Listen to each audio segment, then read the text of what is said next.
Bien, vamos a continuar con nuestro estudio como cada jueves es habitual. Tenemos un estudio del Evangelio de Lucas. Vamos paso a paso en este hermoso Evangelio para poder conocer un poco más al glorioso Señor Jesucristo. Lutero, a pesar de que en Romanos, como bien se sabe, capítulo 1, versículos 16 y 17, encontró realmente la verdad liberadora de la justificación por la fe. No obstante, él predicó más sermones de los evangelios que del libro de Romanos, precisamente porque se trata de la descripción de la persona del Señor Jesucristo en una forma única. Y por eso nosotros también ya hemos estudiado Mateo en años anteriores y ahora estamos estudiando el Evangelio de Lucas. Y vamos en el capítulo 2. Vamos a ver en el día de hoy del versículo 8 al versículo 12, pero vamos a leer del 8 al 20 para tener el contexto en el cual vamos a estar examinando las Escrituras, buscando también lo que el Señor nos quiere decir a través de ello. Había pastores en la misma región que velaban y guardaban las vigilias de la noche sobre su rebaño. Y aquí se les presentó un ángel del Señor, y la gloria del Señor los rodeó de resplandor, y tuvieron gran temor. Pero el ángel les dijo: no temáis, porque he aquí os doy nuevas de gran gozo, que será para todo el pueblo, que os ha nacido hoy en la ciudad de David un Salvador, que es Cristo el Señor. Esto os servirá de señal: hallaréis al niño envuelto en pañales, acostado en un pesebre. Y repentinamente apareció con el ángel una multitud de las huestes celestiales que alababan a Dios y decían: gloria a Dios en las alturas, y en la tierra paz, buena voluntad para con los hombres. Sucedió que cuando los ángeles se fueron de ellos al cielo, los pastores se dijeron unos a otros: pasemos pues hasta Belén y veamos esto que ha sucedido y que el Señor nos ha manifestado. Vinieron pues apresuradamente y hallaron a María y a José y al niño acostado en el pesebre. Y al verlo dieron a conocer lo que se les había dicho acerca del niño. Y todos los que oyeron se maravillaron de lo que los pastores les decían. Pero María guardaba todas estas cosas, meditándolas en su corazón. Y volvieron los pastores glorificando y alabando a Dios por todas las cosas que habían oído y visto, como se les había dicho. Hace unos años atrás, bastantes años atrás, en 1969, una persona fue a un templo y escuchó una predicación de Filipenses capítulo 2, versículos 5 al 11, donde está descrito en una forma práctica. El apóstol Pablo quiere colocar como estándar al Señor Jesucristo de lo que debe ser el sentir que cada uno de los creyentes debemos manifestar en esa humillación y en esa exaltación del Señor Jesucristo al mismo tiempo. Y después de escuchar esa predicación, él se sentó al piano de su casa y escribió un himno que se llama De los palacios de marfil al mundo de los ayes. Precisamente hablando sobre lo extraordinario del hecho histórico que Dios haya hecho hombre, que Dios haya tomado forma humana en una forma tan extraordinaria como lo que nosotros tenemos descrito en los evangelios, aun cuando el lenguaje que se utiliza es muy natural, no obstante da cuenta de un acontecimiento extraordinariamente grande y sobrenatural. Hace un tiempo atrás, en el 2016, para ser más exacto, dimos una serie de predicaciones, aquí 7 en total, que titulamos La gloria de Cristo en su humillación. Y eso es lo que nosotros tenemos aquí, la gloria de Cristo en su humillación.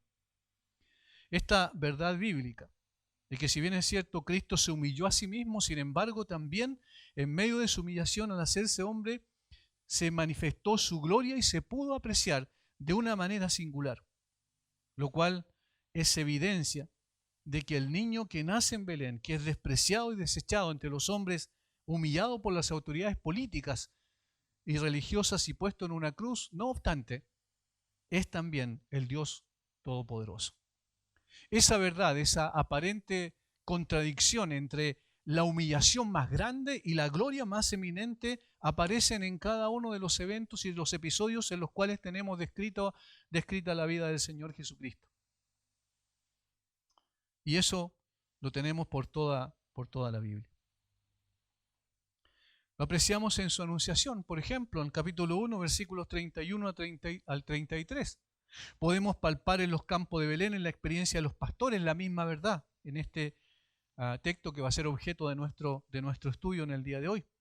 Es manifiesto también en las palabras de Simeón en el templo, en el capítulo 2, versículos 28 al 32, cuando va al templo guiado por el Espíritu Santo y toma al niño en sus brazos, y él dice lo siguiente: ahora, Señor, despides a tu siervo en paz conforme a tu palabra, porque han visto mis ojos tu salvación, la cual has preparado en presencia de todos los pueblos, luz para revelación a los gentiles y gloria de tu pueblo Israel. Vemos la humillación en los brazos, un niño pequeño en los brazos de un hombre como Simeón, y vemos también la gloria del Señor Jesucristo a través de las palabras de Simeón, que dan cuenta de que en él mismo era la salvación personificada. También lo vemos en el bautismo, en el Jordán, en Lucas 3, 21 al 22, donde el que se bautiza es un hombre, un judío, para todos los demás, de alrededor de 30 años, y el que Juan el Bautista bautiza en ese lugar. Sin embargo, lo que vemos enseguida es la voz del cielo, se abre el cielo y una voz que desciende del cielo que dice: este es mi Hijo amado en el cual tengo complacencia. Ahí está la gloria del Señor. Se ve también en su tentación en el desierto, relatada ahí en Lucas capítulo 4, versículos 1 al 11. Se ve en sus milagros diversos que realizó, en el conocimiento que tenía del corazón humano, por ejemplo, la sanidad del paralítico, la cavilación de los escribas y fariseos en sus corazones. El Señor Jesucristo sabía perfectamente qué es lo que ellos estaban pensando, meditando en sus corazones, haciéndose cuestionamientos respecto a quién era el que había dicho: tus pecados te son perdonados. Ahí está la gloria, la grandeza que muestra al Señor Jesucristo como el Dios Todopoderoso. Lo vemos en el mar de Galilea también, cuando Él está cansado, se recuesta manifestando su humanidad en una parte del barco, y comienza la tormenta y parece que todos ya van a sucumbir, parece que van a naufragar. No son capaces los pescadores expertos en mantener el curso del barco, de la barca, y entonces van donde el Señor y lo despiertan, y Él se levanta y hace callar la tempestad, y las aguas le obedecen a su voz. Ahí está la humillación por un lado, está también la gloria por el otro. También lo vemos en la entrada triunfal el domingo antes de su crucifixión, cuando todos lo aclamaban: hosana, bendito el que viene en el nombre del Señor. Lo vemos en la misma cruz, donde da salvación o entrega salvación a uno de los ladrones que estaban crucificados con él. Lo vemos en la resurrección, donde sale poderosamente entre los muertos, dando testimonio del poder que tenía sobre la muerte. Y lo vemos también en la ascensión, y podemos seguir hablando de lo que el Señor Jesucristo en su humillación como hombre, no obstante, manifestó su gloria. Las dos cosas están una al lado de la otra permanentemente. La humanidad es una especie de velo que circunstancialmente, valga la redundancia, velaba su gloria como el Dios Todopoderoso. Esto nos entrega un poderosísimo mensaje que no podemos obviar. El niño que nace en Belén es Dios mismo, que se acerca de una manera extraordinaria y irrepetible a los hombres con el fin de sacarlos de su condición de perdición. Ese es el propósito. Más adelante lo vamos a ver a través de los títulos que el mismo ángel le da. Reconciliarlos con Dios, a esos hombres que eran enemigos de Dios, y establecer una relación indisoluble que permanecerá por la eternidad. Las palabras de Juan en su prólogo resuenan en nuestros oídos todo el tiempo. En el principio era el Verbo, y el Verbo era con Dios, y el Verbo era Dios. Y aquel Verbo fue hecho carne y habitó entre nosotros, y vimos su gloria, gloria como el unigénito del Padre, lleno de gracia y de verdad. Y aquel Verbo se hizo carne. Ahí está su humillación, su humanidad. Pero luego dice: y vimos su gloria, gloria como el unigénito del Padre, lleno de gracia y de verdad. El mismo contexto del relato de la revelación del ángel a los pastores nos muestra un notable contraste que una vez más deja en evidencia la gloria y la humillación del Salvador. En Lucas 1, el ángel anunció que el hijo de María sería el rey de un reino eterno, ocuparía el trono de David, su antecesor. Por otro lado, Zacarías observó que el que había de venir sería como el sol naciente, como la aurora, literalmente, que alumbraría nuestros pasos en el camino de paz. No obstante, el nacimiento del Cristo es excepcionalmente sencillo y tiene lugar en una aldea de lo más normal. Una pequeña aldea alrededor de 8 kilómetros al suroeste de Jerusalén, llamada Belén. Esto no es un escenario normal para el nacimiento de un rey. Ninguna persona podría concebir el hecho de que una persona tan importante pudiese nacer en un lugar tan humilde. Más aún, es un lugar de escasez, no de gloria precisamente, ni de realeza. Sin embargo, aquí vamos viendo cómo, a pesar de esa realidad, en su nacimiento, no obstante, vemos la gloria, la grandeza del Señor Jesucristo de una manera palpable. Hace poco tuve el privilegio de visitar Israel y viajar por Israel. Y es como dice Sproul, viajar por el túnel del tiempo es viajar por Israel. Lo extraordinario de este ordinario país es que fue el escenario de la redención. Eso es lo significativo, lo grande que nosotros vemos en Israel. Es el lugar de la encarnación, donde el Dios grande y sublime, cuya falda llenaban el templo en la visión de Isaías y los ángeles proclamaban: Santo, Santo, Santo, toma una naturaleza humana. Es el escenario de la redención. Es el lugar donde el drama de la redención se desarrolló hace 2000 años y sigue hoy siendo más pertinente que nunca en sus implicaciones y alcances. Es el lugar donde se desarrollaron los hechos que definen toda la historia de la humanidad. Todo lo que el hombre es y será está definido por cómo reacciona ante el drama de la redención en la persona del Señor Jesucristo. Eso es lo que hace singular a Israel. Y esto inicia ¿cuándo? Con el nacimiento del Salvador. La dignidad de este acontecimiento no reside en las circunstancias que acompañaron el nacimiento, porque son circunstancias, como vimos recién, normales y menos que normales, digamos, porque nació en un lugar donde normalmente las personas no nacen.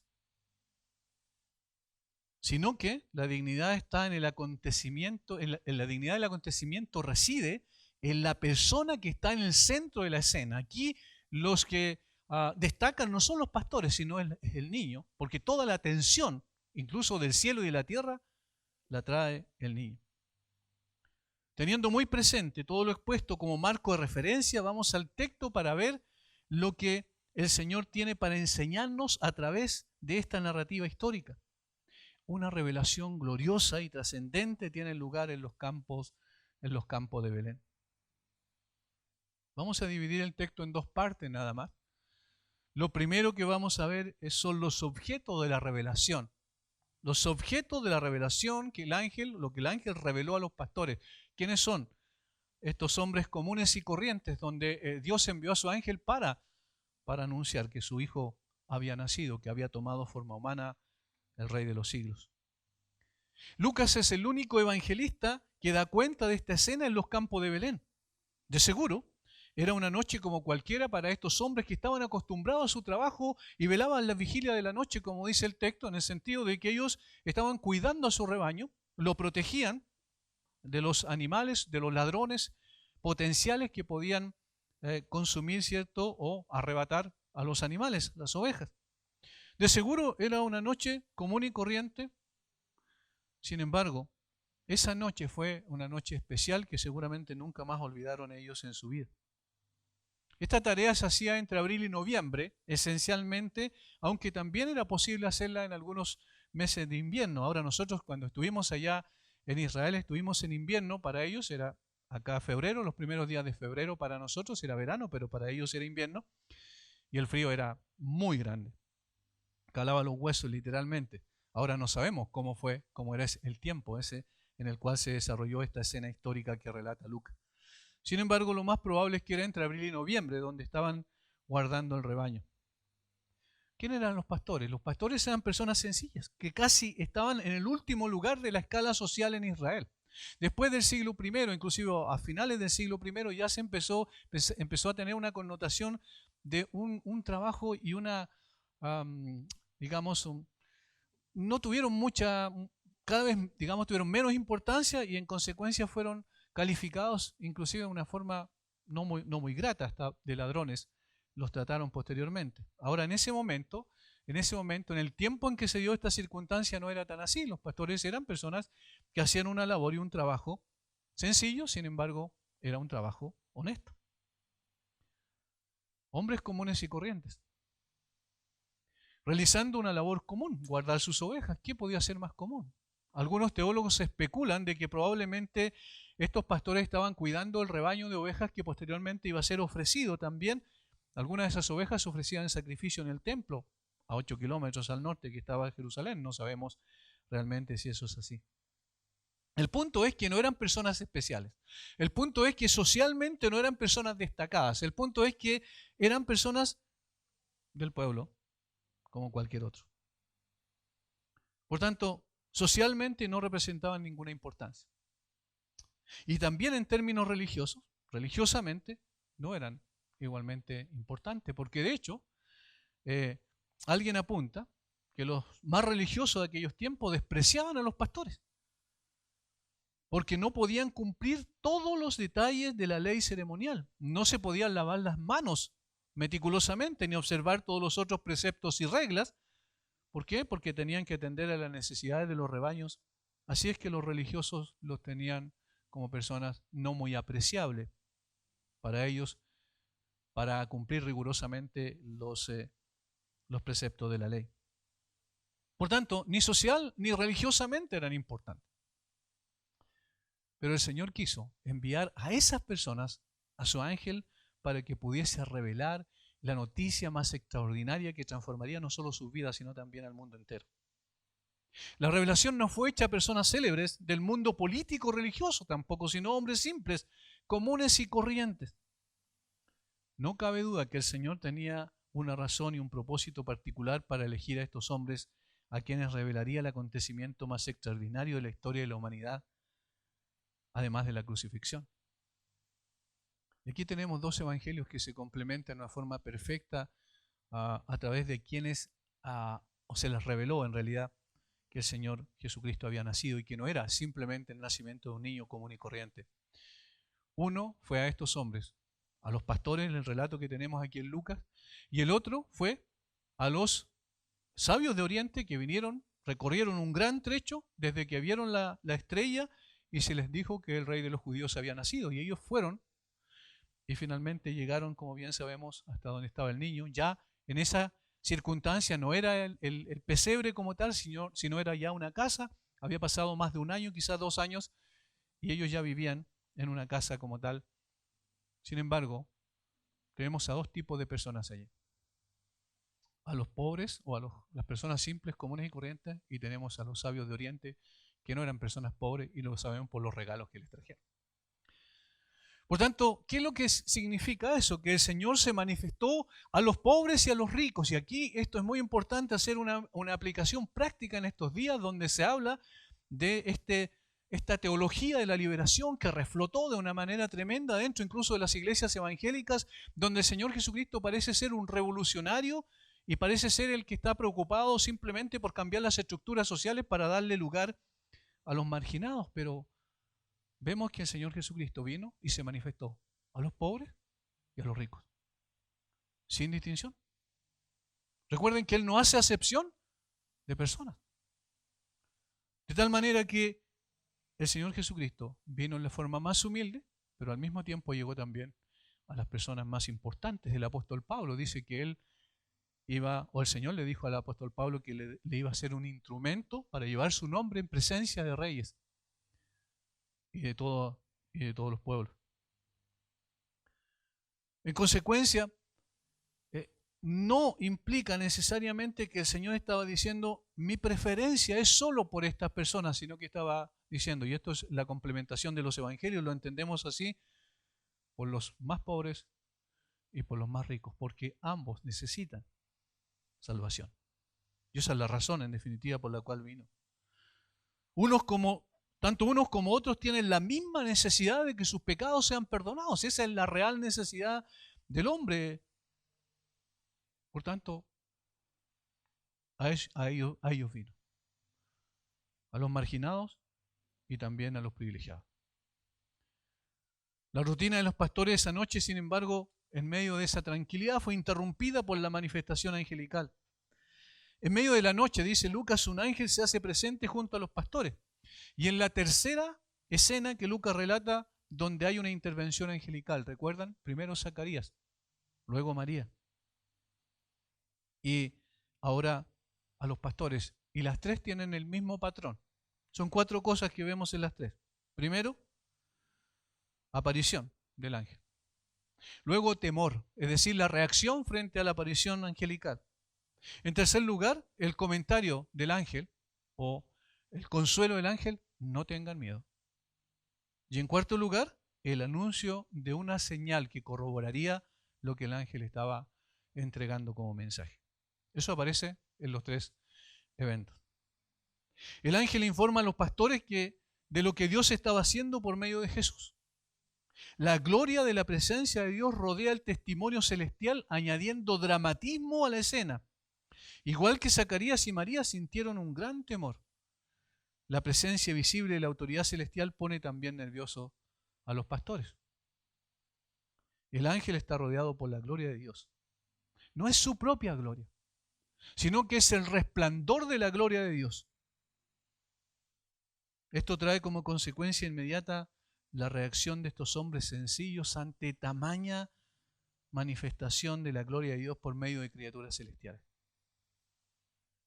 El temor es propio de quienes son enfrentados ante la gloria de Dios, aunque sea en forma indirecta, como en este caso, que son el reflejo de la gloria de Dios, como ocurre en esta circunstancia.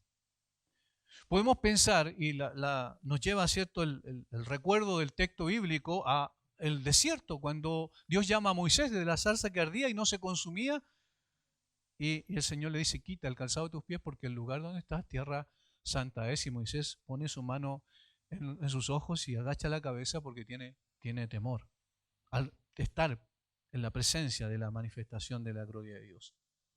Isaías en el templo también es muy, muy conocido, ¿verdad? Por otro lado está también el profeta Habacuc, en Habacuc capítulo 3, versículo 16. Dice que se estremecieron sus huesos delante de él, balbuceaba, no podía sacar palabra. ¿Por qué? Porque se dio cuenta de que estaba frente a la gloria de Dios. Juan en Patmos, cuando vio al Cristo crucificado, cuando se gira y ve quién hablaba con él y encuentra la escena gloriosa del Cristo glorificado, y entonces también cae al suelo lleno de temor. La frase tuvieron gran temor. Bien se puede traducir, y ellos estaban sumamente asustados, petrificados de miedo, sin poder sacar la voz, asombrados con la presencia de la gloria de Dios en medio de ellos. Imagínense, personas que ni siquiera estaban familiarizados con la religión oficial de ese tiempo en Israel, ahora están delante de la manifestación de la gloria de Dios a través de la presencia de los ángeles o del ángel. La indiferencia no tiene cabida. Cuando Dios se revela a una persona, cuando revela su gloria, su santidad, el impacto es extraordinario. Nadie puede quedar indiferente. Esto es lo que nos enseñan las Escrituras una y otra vez. Dios se manifiesta para juicio o Dios se manifiesta para manifestar su gracia. De una u otra manera, el terror o el temor grande que la persona experimenta es propio de estas revelaciones. En el día de hoy alguien puede decir, no ocurre eso porque Dios no se manifiesta como se manifestó bíblicamente. Sin embargo, la Biblia dice que se manifiesta por medio de su palabra escrita. Por tanto, cuando ésta es predicada fielmente, las personas están siendo expuestas ante Dios sin excusa ninguna. Puede crujir sus dientes de rabia debido a su impenitencia y dureza de corazón cuando se le presenta el glorioso evangelio de Jesucristo, o puede caer a los pies de Cristo suplicando por su perdón. Pero no queda indiferente. De ahí la importancia de predicar la palabra tal como ha sido revelada, sin aditamento psicológico ni de factura humana. De ahí la importancia de decir lo que Dios ha dicho, porque de esta manera las personas son confrontadas con la verdad. Esto debe ser siempre así. sin importar la circunstancia por la que se está pasando. No debemos permitir que la contingencia sea la que defina nuestra predicación. Más bien debe ser la predicación de la palabra la que interprete la contingencia. No podemos nosotros estar llena nuestra cabeza y nuestros pensamientos de tratar de ver qué es lo que pasa, qué es lo que está ocurriendo con esta pandemia. Obviamente que debemos estar informados, pero no debe ser un problema de preocupación constante y creciente. ¿Por qué? Porque el que debe llenar nuestros pensamientos debe ser el Señor Jesucristo. Su gloria, su grandeza, sus perfecciones, sus virtudes, eso es lo que realmente importa. Y entonces la predicación de la palabra debe ser la que interprete la contingencia y no al revés. Lamentablemente, la preocupación, y eso ha sido evidente, ha ido cundiendo en el mundo respecto a lo que está pasando en este momento, y eso a veces también se infiltra dentro de la iglesia o en el corazón, en la mente de los hermanos, y no son capaces de poder ver que nosotros tenemos un mensaje que trasciende las circunstancias y los tiempos. Y este es el mensaje que el ángel trajo a los pastores, a esos hombres comunes y corrientes. El mensaje los impactó a tal punto, o antes de que el mensaje se presentara, la sola presencia de la gloria de Dios los impactó a tal punto de que quedaron perplejos frente a ella. Pero, como yo dije, la manifestación de la gloria de Dios o es para juicio o es para bendición. En este caso era para bendición. Por eso es que el ángel calma a los asustados pastores y le dice, no teman. Porque el mensaje que traían, en lugar de producir temor, produciría gozo. Y aquí se les presentó un ángel del Señor y la gloria del Señor los rodeó de resplandor y tuvieron gran temor. Pero el ángel les dijo, no temáis. Porque he aquí os doy nuevas de gran gozo que será para todo el pueblo. La humanidad no tiene nada que temer cuando Dios se mueve en su gracia. Tiene mucho que temer cuando Dios se mueve en su juicio. Y en este caso era para manifestar su gracia. El texto alude al anuncio como buenas nuevas, utilizando la forma verbal de la palabra que da origen al término evangelio. Tal como Juan expresa cuando describe a Cristo en su prólogo, haciendo un contraste con Moisés y la ley, pero la gracia y la verdad vinieron por medio de Jesucristo. Entonces la llegada del Señor Jesucristo a la tierra, la manifestación de Dios en forma humana, trae precisamente gracia. Y la gracia produce gozo. Y este era el contenido esencial del anuncio del ángel. Jesucristo trae a la humanidad el verdadero gozo, ese gozo inefable y glorioso, ese gozo que no tiene comparación, ese gozo que el pecado nunca podrá dar, ese gozo que desciende del cielo y da vida a los hombres, ese gozo que una vez se derramó en el corazón de un hombre, nunca jamás saldrá de allí. Ese gozo que no depende de las circunstancias, ni por más difíciles que éstas sean. Este gozo que trasciende la muerte. Este es el gozo que trae el Dios hombre a una humanidad sumida en las tinieblas espirituales y morales más densas y terribles. A una humanidad que no conoce ese tipo de gozo, porque desde el momento en que tomó la decisión de dar la espalda a Dios y caminar por sus propios, de acuerdo a sus propios preceptos y establecer su propio estilo de vida, perdió completamente ese gozo que es propio de aquel que tiene la vida, que solo Dios puede dar. Este es el gozo que trae el Señor Jesucristo. Como dice Carlos Spurgeon, el hombre es como un arpa que tiene sus cuerdas desajustadas. Y por ello la música de las cuerdas vivas de su alma es discordante. Toda su naturaleza gime de dolor.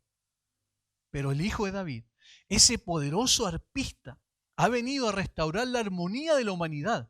Y allí donde sus dedos graciosos se mueven entre las cuerdas, el toque de los dedos de un Dios encarnado produce una música dulce como la de las esferas, una rica melodía como el cántico de un serafín. Quiera Dios que todos los hombres sientan esa mano divina. Quiera Dios que todos los hombres, al ser expuestos al Evangelio del Señor Jesucristo, puedan doblar sus rodillas delante de Él, reconociendo su condición real y yendo a recibir un gozo que nunca, jamás pueden encontrar en ninguna otra parte. Este es el mensaje de gozo, no un mensaje de juicio o condenación. De hecho, el mismo Señor Jesucristo dijo que no he venido a condenar al mundo, sino a salvar al mundo. Obviamente el mundo ya está condenado, ya está bajo la ira de Dios, eso lo dicen las Escrituras, todo hombre está bajo la ira de Dios. Y es significativo que en estos tiempos de pandemia, donde la gente empieza a inquietarse cada vez más porque parece que la muerte está a punto de tocar a su puerta, aún los ateos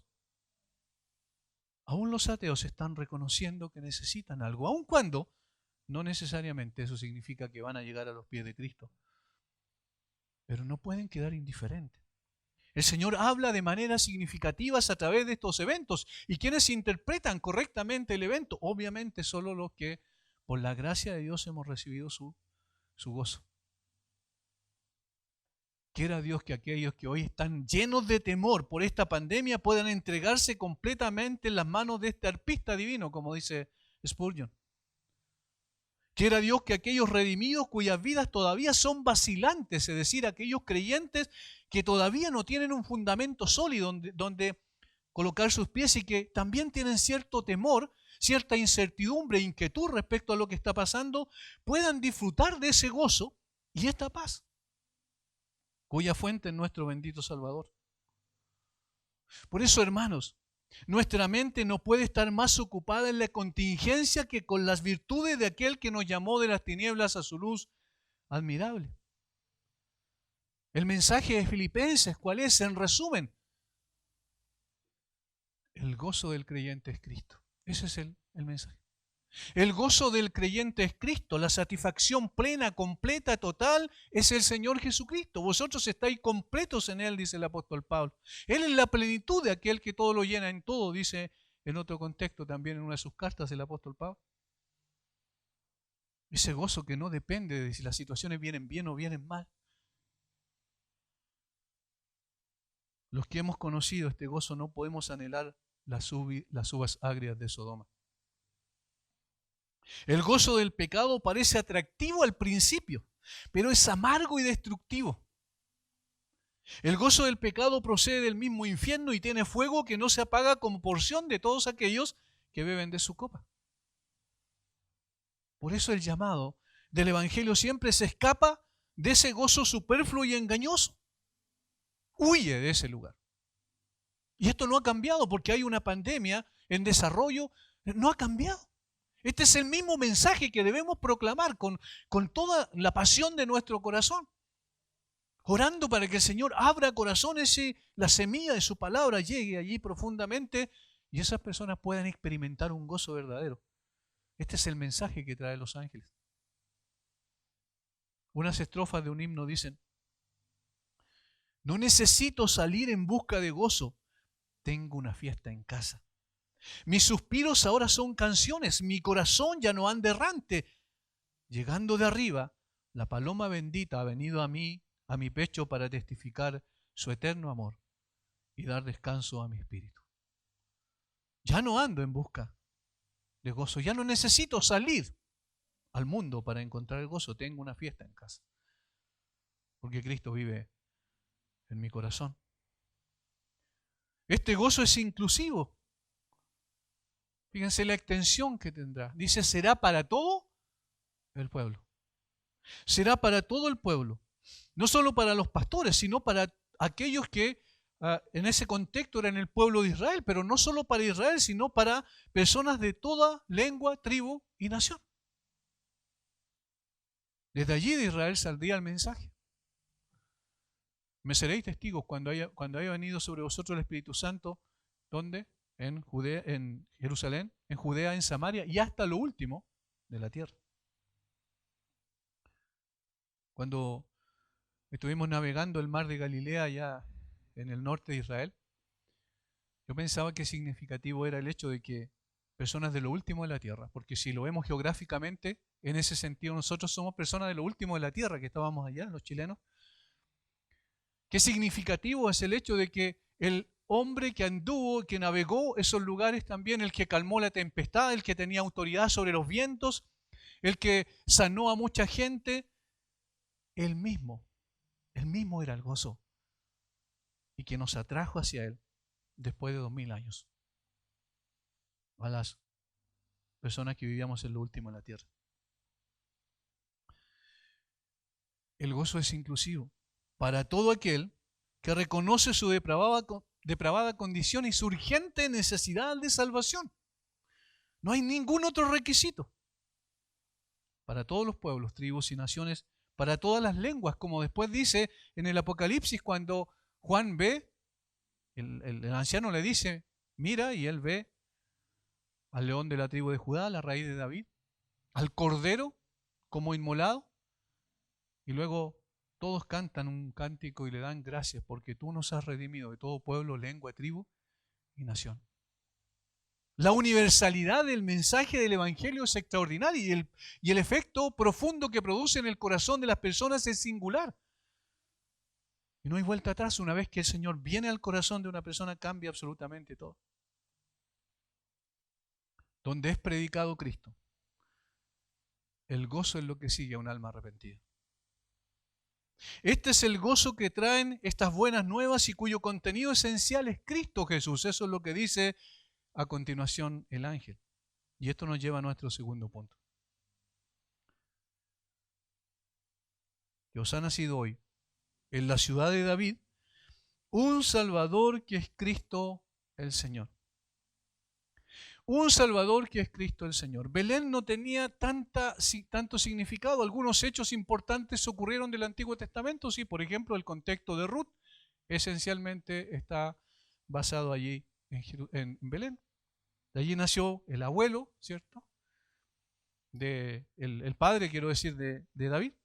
Luego vino David, que nació allí también. Y el hijo de David, por excelencia, que es el Señor Jesucristo, que es el que nace en ese lugar. Pero el ángel le dice, este es el que va a nacer. Y es notable que no dice cuál va a ser su nombre, sino que lo que dice de él son 3 títulos. Esta triple descripción define quién es el Señor Jesucristo realmente. ¿Quién es ese niño que al mirarlo cualquiera de nosotros hubiese visto nada más que eso, un niño sin mayor trascendencia, pero que el ángel lo describe de una manera especial? Y yo quiero apuntar de que esta descripción no viene de los pastores, tampoco viene de José y María, sino que viene del cielo mismo, a través de los mensajeros celestiales. Esta triple descripción está aquí definiendo quién es el Señor y qué es lo que el Señor va a hacer. El primer título que tiene es Salvador.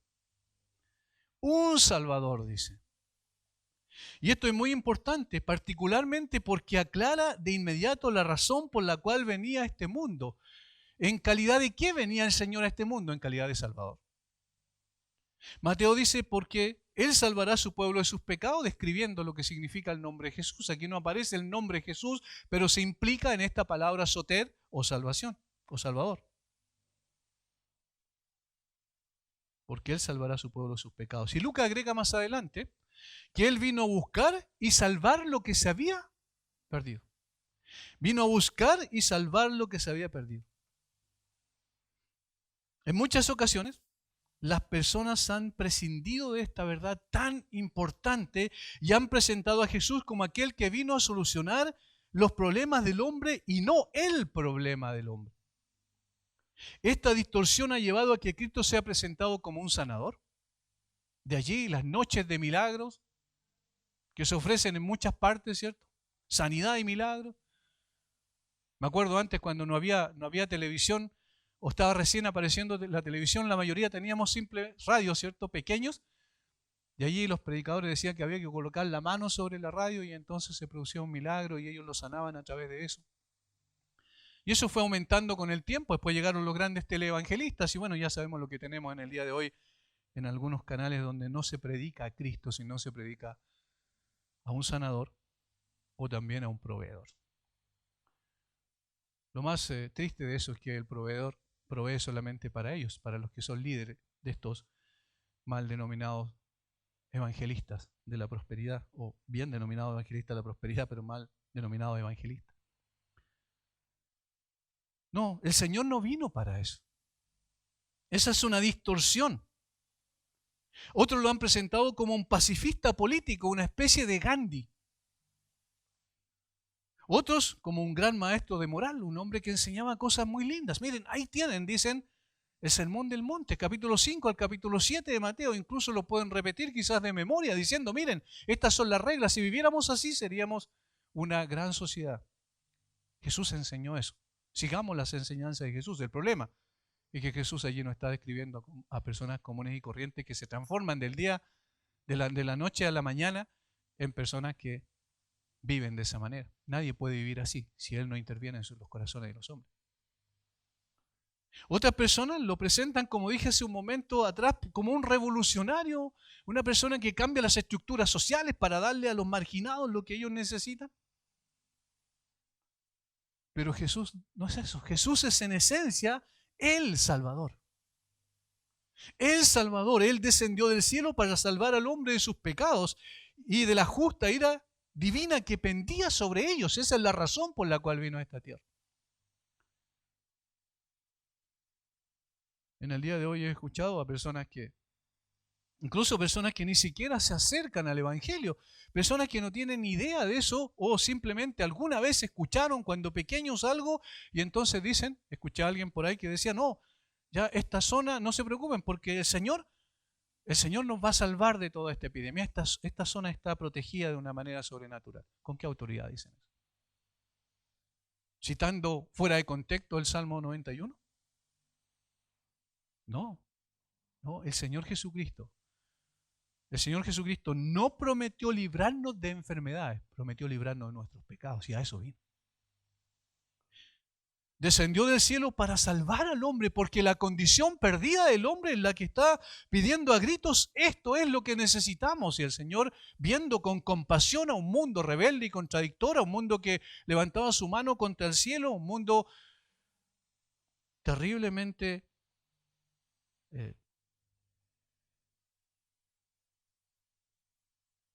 que no tenía ningún deseo de Dios. No obstante, el Señor en su compasión vino a buscar a esas personas precisamente.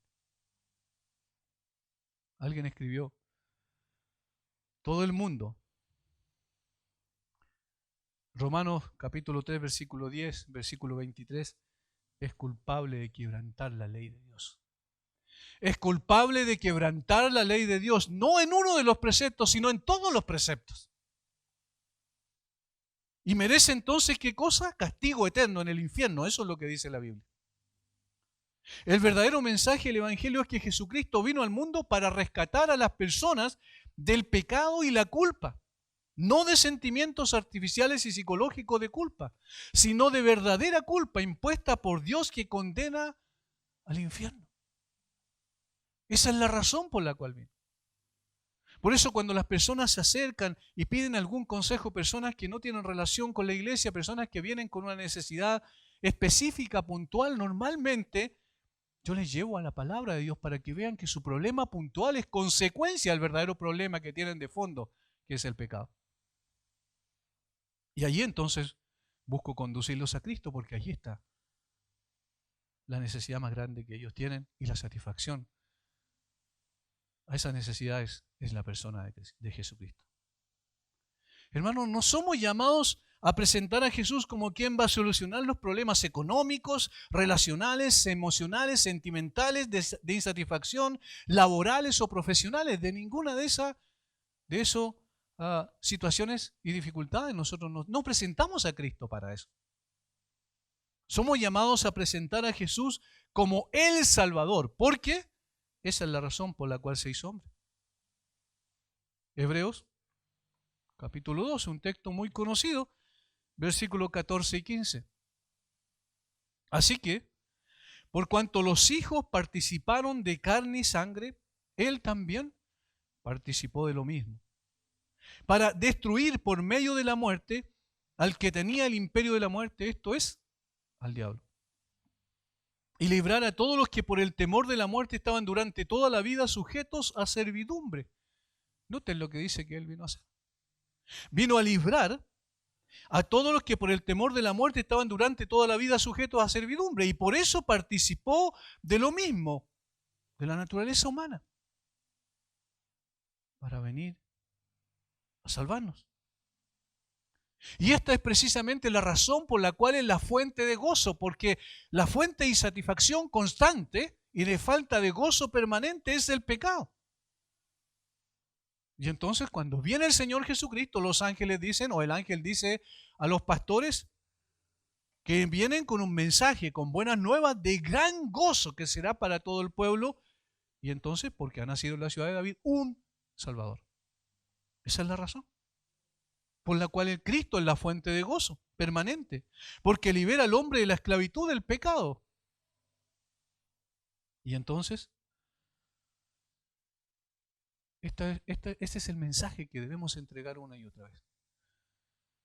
En momentos donde la gente está toda preocupada, con mucho temor, con incertidumbre, y cuando la gente parece vivir como que no tuviese problemas, en cualquier circunstancia, el problema del hombre persiste, y el problema del hombre es su corazón pecaminoso, por lo cual la ira de Dios está sobre él. Y el único que puede salvarlo de esa condición es precisamente el Señor Jesucristo.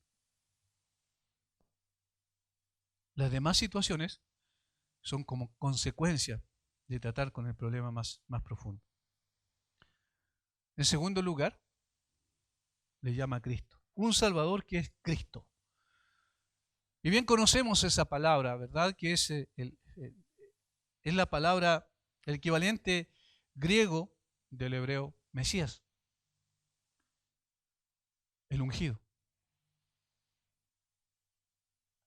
Ahora, donde aparece con más claridad en un salmo mesiánico, en el Salmo 2 específicamente. Pero lo significativo de este título es que hace referencia precisamente a lo que el Señor Jesucristo era en 3 dimensiones.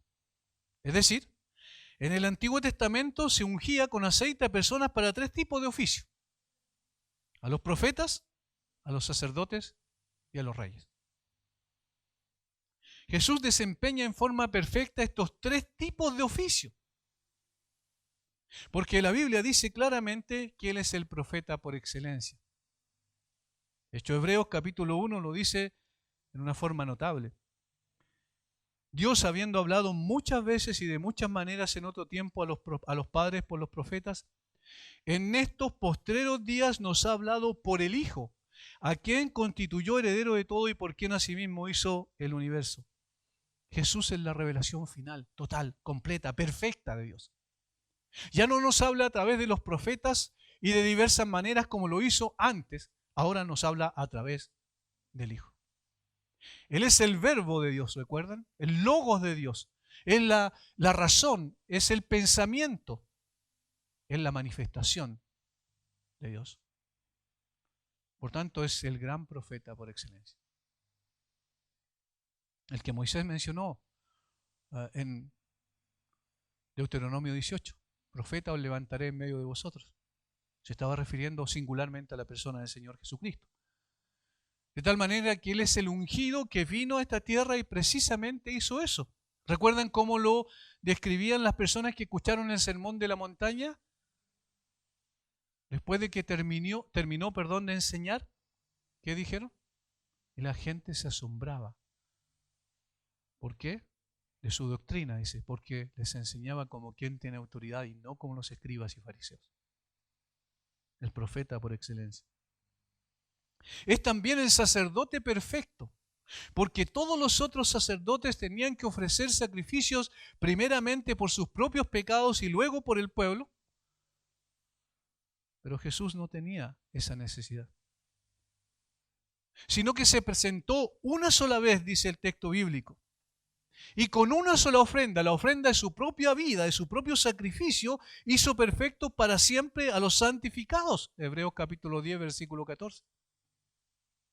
No fue necesario como los otros sacerdotes que tenían que presentar una ofrenda y año tras año moría uno, venía otro y así sucesivamente, pero este Señor Jesucristo, este perfecto sumo sacerdote, presentó una ofrenda no con sangre de animales y machos cabríos, sino con su propia sangre, y se presentó ante el santuario celestial para poder perdonar a todos aquellos que en Él creyeron. Y volverá por segunda vez en relación con el pecado para buscar precisamente a ellos. Este sacerdote que traspasó los cielos, que nos invita ahora a acercarnos confiadamente al trono de la gracia. Por tanto, fue ungido como profeta y cumplió perfectamente, con perfección absoluta, su rol como profeta. Fue ungido como sacerdote y cumplió perfectamente su sacerdocio al punto de que su sacrificio es irrepetible porque no es necesario ya más fuera de él, ya es perfecto. Y Apocalipsis capítulo 19, versículo 6, lo presenta de una manera extraordinaria también. Entonces vi el cielo abierto y aquí un caballo blanco, que el que lo montaba se llamaba Fiel y Verdadero y con justicia juzga y pelea. Sus ojos eran como llama de fuego y había en su cabeza muchas diademas y tenía un nombre escrito que ninguno conocía sino el mismo. Estaba vestido de una ropa teñida de sangre y su nombre es el Verbo de Dios. Y los ejércitos celestiales, vestidos de lino finísimo, blanco y limpio, le seguían en caballos blancos. De su boca sale una espada aguda para herir con ella a las naciones, y él las regirá con vara de hierro. Y él pisa el lagar del vino del furor de la ira del Dios Todopoderoso. Y en su vestidura y en su muslo tiene escrito este nombre: Rey de Reyes y Señor de Señores. Rey de Reyes y Señor de Señores. Este es el rey que va a ocupar el trono de David, su antecesor. De tal forma entonces que aquí tenemos al Señor Jesucristo y este título descriptivo, Cristo, el ungido, implica que Él cumplió absoluta, perfectamente lo que Dios había establecido y que había puesto en hombres en el Antiguo Testamento con el fin de apuntar hacia quien iba a cumplirlo en una forma total y definitiva, que era su propio Hijo. Tercero, el ángel le dice que ese Salvador, que es Cristo, es también el Señor. El Señor. La palabra es curios. Y esto es extraordinario, porque esta designación contextualmente está apuntando a su deidad en una forma directa. No es Señor por respeto, sino que tiene que ver con algo mucho más profundo. De hecho, en el mismo contexto podemos ver en el versículo 9 que cuando se utiliza la palabra curios, se refiere a Dios. Y aquí se les presentó un ángel del Señor y la gloria del Señor. Y luego entonces, en el mismo contexto, dice que que ha nacido hoy en la ciudad de David es el Señor. El Señor. Decir que este niño es Señor, comenta alguien, que es decir que Él es Dios. Cuando se usa en referencia a Jesucristo, curios, transmite todo lo que está implícito en el tetragramatón IHWH. Y que precisamente la Septuaginta, es decir, la traducción del griego, del hebreo al griego, quiero decir, por allá por el año 250 a.C., la primera traducción, la primera versión que se hizo, traduce la palabra Yahvé o IHWH como curios. La confesión más fundamental y básica del cristianismo es: Jesús es el Señor. 1 Corintios 12:3. Nadie que no afirme la plena deidad de Cristo y su igualdad con Dios el Padre puede ser salvado por Él. Según Jesús advirtió a los judíos: si no creéis que yo soy, en vuestros pecados moriréis. Juan 8:34. Si no creéis que yo soy, en vuestros pecados moriréis. De tal manera que este último título está hablando de su deidad. Es Dios mismo.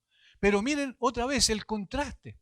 Miren otra vez la paradoja, que siendo una persona, un niño que nace comúnmente, y como dije, incluso fuera de lo común, más allá de lo común, en un pesebre, que no tiene ninguna dignidad desde el punto de vista humano, no obstante es al mismo tiempo el Señor. Esto es lo grandioso. Esto es lo extraordinario. Si nosotros vemos simplemente una escena que nos ayuda a posteriormente, ¿cierto?, en una fecha específica, a celebrar con un pesebre, ¿verdad?, allí colocar un muñeco, no hemos entendido nada de lo que significa el nacimiento de Cristo. Porque no se trata de eso, se trata de algo mucho más profundo, más grande y más glorioso. Los títulos que menciona aquí el ángel está hablando de que Él es el Salvador, ese es su oficio por excelencia, a eso vino, esa es la predicación que se presenta. Tienes que creer en Jesús porque Él es el único que te puede salvar de tu condición perdida. Él es el profeta por excelencia, Dios habla en forma perfecta y final a través de la persona de Jesús. Él es también el sumo sacerdote perfecto porque Él entregó su vida en la cruz precisamente para ofrecer un sacrificio al Padre y morir en tu lugar con el propósito de darte vida eterna. Y además Él es el Rey. Y Él es el Señor. Como se aprecia, y esto concluyendo ya, la descripción de este niño marca un agudo contraste con la forma en que vino al mundo. En un lugar para animales envuelto en pañales, sin ninguna fiesta asociada a la celebración de su nacimiento, como fue incluso el caso del nacimiento de Juan, donde se hizo una fiesta, dice el texto. Lo vimos hace unos jueves atrás.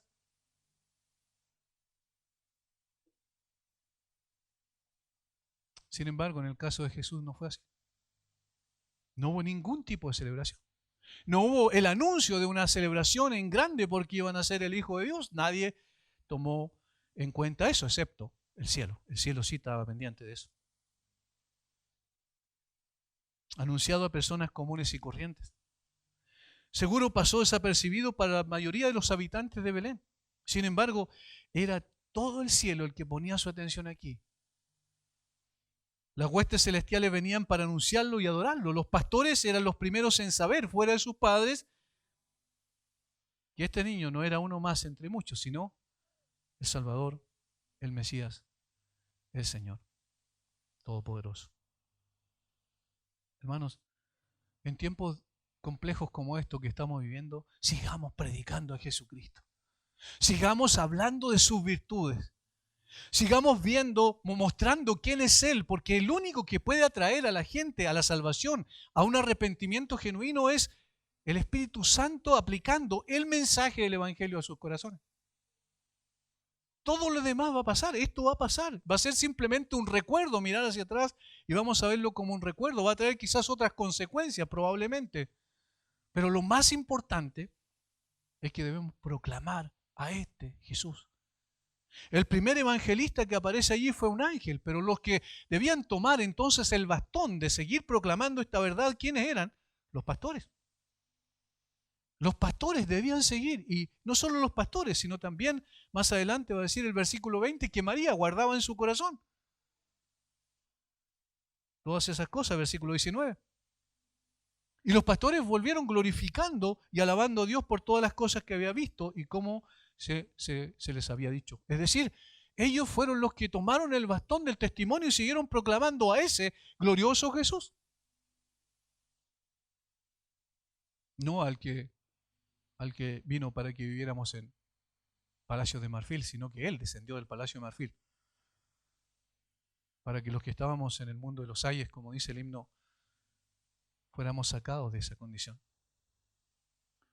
Quiero terminar con uno de los salmos que más me impacta siempre cuando hablamos de esta obra del Señor Jesucristo tan gloriosa, que es el Salmo 113. Alabad siervos de Jehová, alabad el nombre de Jehová. Sea el nombre de Jehová bendito desde ahora y para siempre. Desde el nacimiento del sol hasta donde se pone, sea alabado el nombre de Jehová. Excelso sobre todas las naciones es Jehová, sobre los cielos su gloria. ¿Quién como Jehová nuestro Dios? Que se sienta en las alturas, que se humilla a mirar en el cielo y en la tierra. Y ahí está el hecho de que Jesús descendió de la gloria, no estimando ser igual a Dios como cosa que aferrarse, sino que se despojó a sí mismo tomando forma de siervo, que se humilla a mirar en el cielo y la tierra. ¿Y para qué?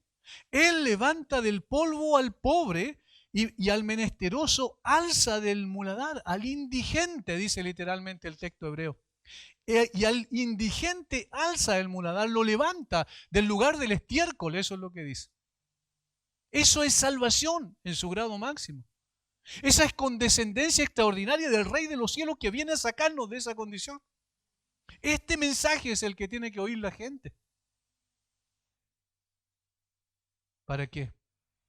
Simplemente para sacarnos de allí. No, para hacerlos sentar con los príncipes de su pueblo, para darles ropas reales. Así como lo hicieron con José, cuando la ropa de presidiario se las cambiaron por ropa real. Pusieron un anillo en su mano y lo colocaron como el segundo en importancia. Para hacerlos sentar con los príncipes. Miren de dónde vienen. De ser un indigente estando en el muladar, en el lugar del estiércol. El Señor nos saca, nos limpia y nos levanta hasta llevarnos a sentarnos con los príncipes. Él es el mismo que nos invita a su mesa. Él hace habitar en familia el estéril, que se goza en ser madre de hijos. Aleluya. Esta es la obra de Cristo. Esta es la obra sublime de Cristo. No hay nada más importante que esto. No hay nada más importante. Ese niño que nació en los campos de Belén, por los cuales se iluminó toda esa zona, todo ese sector, no solo vino para que nosotros pudiésemos, o no vino para que nosotros celebrásemos una fiesta en el año. Él vino para cambiar la disposición del corazón pecaminoso del hombre en un anhelo y un deseo grande por hacer la voluntad de Dios y vivir para su gloria. Él vino para darnos una vida totalmente nueva, distinta. Él vino para darnos nuevas convicciones, nuevos anhelos, nuevos deseos. ¿Y para qué? Para que el gozo abunde en nuestro corazón. En las aflicciones, en las dificultades, cuando hay paz, cuando hay provisión, cuando no hay provisión. Cristo es suficiente. Eso es lo que necesitamos. Padre, gracias. Gracias por la obra perfecta de nuestro bendito Señor. Nunca nos cansaremos de alabarte. Nunca nos cansaremos, Señor, de proclamar este bendito nombre. Mientras el mundo, Señor, se debate en la incertidumbre, la luz que alumbra a todo hombre ha venido a este mundo para sacar al hombre de las tinieblas espirituales y llevarlo a la luz gloriosa, llenar su corazón de gozo para siempre. Y ese gozo viene en la persona del Señor Jesucristo. Él es nuestro gozo. Padre, yo ruego que tú nos enseñes a mirarlo a Él, siendo tus hijos, y también a proclamarlo a Él con todo nuestro corazón y con toda nuestra fuerza. Porque no hay nada más importante que la persona y la obra del Señor Jesucristo. Gracias, Padre. Oramos en el nombre de Jesús. Amén.